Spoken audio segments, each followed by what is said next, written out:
السلام علیکم ورحمۃ اللہ وبرکاتہ۔ محترم عزیزوں اور دوستوں، معاملات کے تعلق سے ایک بہت ہی اہم مسئلہ جو عموماً معاشرے اور سماج میں پیش آتا ہے، وہ مسئلہ یہ ہے کہ آج ہم کسی شاپ یا دکان وغیرہ پر اگر کوئی چیز نقد خریدتے ہیں تو وہ چیز ہمیں سستی ملتی ہے، اور وہی چیز اگر ہم قسط وار خریدتے ہیں یا ادھار خریدتے ہیں تو وہ چیز شاپ والا یا شاپ کا جو مالک، دکان کا جو مالک ہوتا ہے، وہ ہمیں مہنگی دیتا ہے۔ یعنی اگر کوئی چیز ہم نقد خریدتے ہیں تو 1000 روپے میں مل رہی ہے، اور وہی چیز اگر ایک مہینے کے وعدے پر اگر ہم خریدتے ہیں تو وہی 1000 کی چیز 1050 کی ملتی ہے۔ اور بہت سی مرتبہ ہمارے پاس پیسہ نہیں ہوتا تو ہم سوچتے ہیں کہ چلو ٹھیک ہے 50 روپے ہیں، لیکن ایک مہینے کے بعد دینا ہے، 50 روپے زیادہ ہو رہے ہیں، کوئی بات نہیں، ہم دے دیں گے۔ تو کیا اس طرح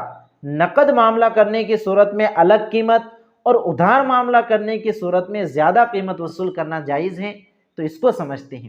تو یاد رکھیے کہ نقد معاملہ کرنے کی صورت میں کم پیسے لینا اور ادھار معاملہ کرنے کی صورت میں زیادہ پیسے لینا، جیسا کہ میں نے مثال کے طور پر آپ کو کہا کہ اگر کوئی چیز اگر 1000 کی ہے، اگر آپ نقد لیتے ہیں، اور وہی چیز اگر آپ ایک مہینے کے وعدے پر لیتے ہیں تو وہی چیز 1050 روپے کی ملتی ہے، تو کیا اس طرح کے خرید و فروخت جائز ہیں؟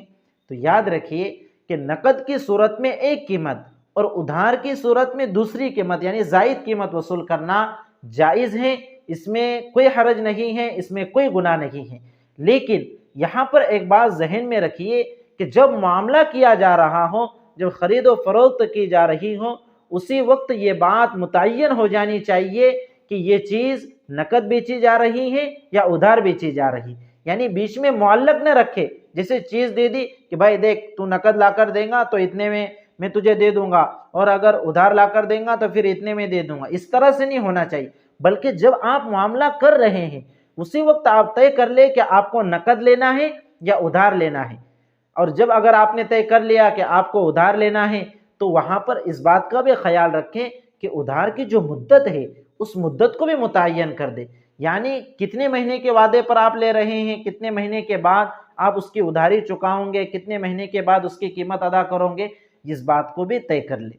پھر یہاں پر ایک مسئلہ یہ بھی ہوتا ہے ادھار کی صورت میں، اگر وہ چیز زیادہ مہنگی ہے، جیسے 10-20 ہزار کی اگر کوئی چیز ہے تو ادھار لینے کی صورت میں قسط وار پیسے ادا کرنے کی سہولت دی جاتی ہے، یعنی ہفتوں کی شکل میں، کہ اگر کوئی چیز آپ نقد خرید رہے ہیں تو وہ 18,000 روپے میں ہے، اور اگر وہی چیز آپ ادھار خرید رہے ہیں، قسط وار ہفتوں کی شکل میں خرید رہے ہیں، تو وہی چیز آپ کو مل رہی ہے 20,000 روپے میں۔ تو جیسا کہ میں نے عرض کیا کہ نقد اور ادھار کی قیمت میں اگر فرق ہو تو اس میں کوئی حرج نہیں ہے، لیکن معاملے کے وقت ہی طے ہو جانا چاہیے۔ پھر یہاں پر یہ بات بھی ہے کہ آپ کو چونکہ ہفتوں کی شکل میں اور قسطوں کی شکل میں پیسے ادا کرنا ہے، تو یہاں پر چند شرطیں ہیں، ان شرطوں کا خیال رکھنا ضروری ہے تاکہ یہ معاملہ ہمیں جھگڑوں تک نہ پہنچائیں اور جھگڑے اور فساد کا سبب اور ذریعہ نہ بنے۔ ان میں سے سب سے پہلی شرط یہ ہے جو میں نے پہلے عرض کی کہ معاملہ کرتے وقت ہی یہ بات طے ہو جائے کہ معاملہ ادھار ہو رہا ہے اور قسطوں کے اوپر ہو رہا ہے، یعنی قسطوں میں پیسے ادا کرنے ہوں گے۔ دوسری شرط یہ ہے کہ معاملے کے وقت ہی یہ بات طے ہو جائے کہ کتنی قسطوں کے اندر پیسے ادا کرنے ہیں۔ تیسری شرط یہ ہے کہ ہر قسط کتنی ہوں گی، یہ بات بھی اسی وقت طے ہو جائے، کہ ایسا نہ ہو کہ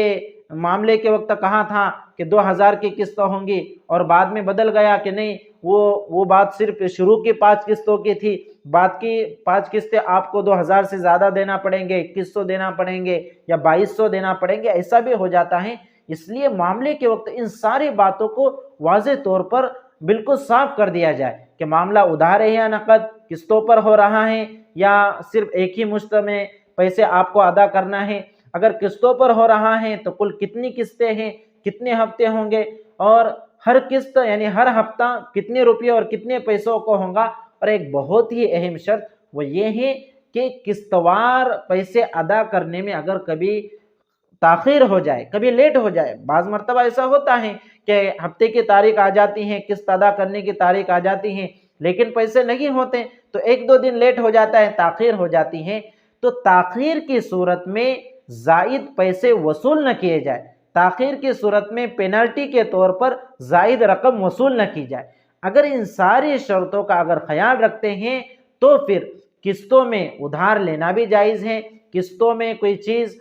ہفتوں کی شکل میں کوئی چیز ادھار لینا بھی جائز ہے، لیکن ان ساری شرطوں کا خیال رکھنا ضروری ہے جو میں نے آپ کے سامنے بیان کی، کہ معاملے کے وقت ہی سب طے ہو جائیں کہ معاملہ ادھار ہو رہا ہے اور قسطوں پر ہو رہا ہے، اور ہر کتنی قسطیں ہوں گی، ہر قسط کتنے روپے کی ہوں گی۔ پھر سب سے اہم شرط یہ بھی ہے کہ اگر تاخیر ہو جاتی ہے کسی قسط کے ادا کرنے میں تو پھر تاخیر کی صورت میں پینلٹی کے طور پر زائد رقم نہ لی جائے، زائد رقم پیسے وصول نہ کیے جائے۔ اگر ان ساری شرطوں کا اگر خیال رکھا جاتا ہے تو پھر ہفتے کے اوپر بھی کوئی چیز لینا جائز ہے۔ لیکن میرے عزیز اور دوستو، آج کل ہفتے کی صورت میں بہت ساری چیزیں بکتی ہیں مارکیٹ میں، فریج، کولر وغیرہ، اور موبائل، خصوصی طور پر موبائل بھی بکتے ہیں جس میں فائنانس اور بینک وغیرہ کو بیچ میں ڈال کر ہفتوں کی شکل میں کوئی چیز خریدی جاتی ہے۔ تو عموماً یہ لوگ بولتے ہیں کہ ہم کوئی بیاج نہیں لے رہے ہیں، کوئی انٹرسٹ اور کوئی سود نہیں لے رہے ہیں، بلکہ 0% بیاج کے اوپر یہ چیز ہم آپ کو دے رہے ہیں۔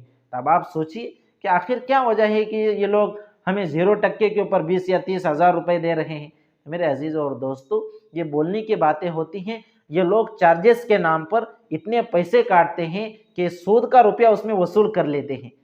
سود کا روپیہ اس میں وصول کرتے ہیں، اور ایسے چارجز رہتے ہیں کہ ہمیں پتہ بھی نہیں ہوتا۔ یہ ہم پوچھیں کہ 50 روپے کس چیز کے کٹ گئے تو وہ انگلش کا کوئی ورڈ آپ کو بتا دیں گا، اور آپ شرمندگی کی وجہ سے کہ کہیں سامنے والا یہ نہ سمجھے کہ مجھے انگلش نہیں آتی، آپ اس کو پوچھیں گے نہیں کہ اس کا کیا مطلب ہے، اور اس طرح سے ہم کیا کرتے ہیں، انہیں سود اور بیاج ادا کر دیتے ہیں۔ اور اس لیے بہتر یہی ہے کہ ان ساری چیزوں میں جس میں بیچ میں کوئی بینک یا فائنانس کمپنی ہو تو پھر اس میں ہفتوں کی شکل میں، قسطوں کی شکل میں معاملہ نہیں کرنا چاہیے۔ اگر ڈائریکٹ معاملہ ہو رہا ہے، سامنے شاپ والا یا موبائل والا یا دکان والا ہم سے ڈائریکٹ یہ معاملہ کر رہا ہے، قسطوں والا، ہفتے کی شکل میں ادھار دینے کی